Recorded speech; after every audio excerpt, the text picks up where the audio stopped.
हर कोई आपको ये बताने में लगा है कि कैसे गुरु पिता के छोटे साहिबजादे शहीद हुए और कैसे 10 लाख की मुगल फौज ने 40 सिखों पर हमला किया। लेकिन सवाल तो ये होना चाहिए कि ऐसा हुआ क्या, ऐसी नौबत ही क्यों आई कि इतने सालों से खुशहाल बस रहे अनंतपुर शहर को अचानक से खाली करना पड़ा।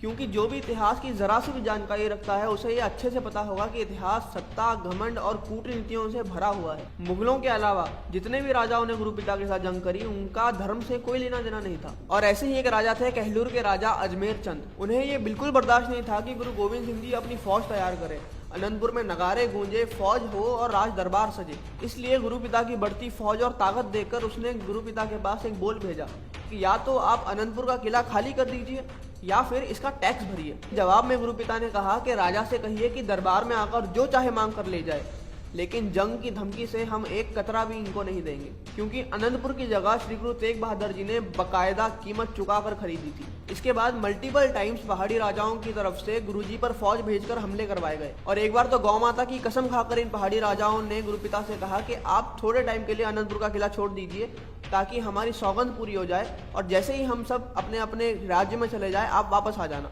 लेकिन ये शर्त मानकर जैसे ही अपनी फौज समेत गुरु पिता ने किला खाली किया, कहलूरी फौज ने आकर नगर और किले को लूट लिया। और जब सिख फौज को इसकी खबर लगी तो वापस धावा बोलकर किले को वापस लिया गया। ऐसे अनेकों प्रयास के बाद भी जब कोई फैसला नहीं हो पाया तो राजा अजमेर चंद ने अपने बाकी पहाड़ी राजाओं के साथ मिलकर लाहौर के सूबेदार को कंप्लेन कर दी, ये कहकर कि आप ये किला खाली कर हमारे हवाले सौंप दीजिए। लाहौरी सूबेदार ने आगे सरहंद के फौजदार वजीर खान को ये बात कही, जिसके जवाब में वजीर खान ने अपनी फौज अनंतपुर की तरफ भेज दी और 12 पहाड़ी राजा, वजीर खान की सरहद फौज और जबरदस्त खान की लाहौरी फौज ने मिलकर 10 लाख का घेरा गुरु पिता के किले के आसपास कर लिया। इस बार हालत इतनी बिगड़ गई कि नगर में कोई खाने पीने का राशन तक नहीं पहुंच रहा था। सारे नगर निवासी भूख के मारे किले में आकर गुरु पिता से शिकायत करने लगे। और तब गुरु पिता ने 21 दिसंबर 1705 यानी कि 6 पोह को अपने परिवार और फौज समेत 4000 सिखों के साथ पूरा किला खाली कर दिया। इसके बाद जो कलंक मुगलों ने और पहाड़ी राजाओं ने अपने चरित्र पर लगाया है, इसे इतिहास रहती दुनिया तक नहीं मिटा पाएगा।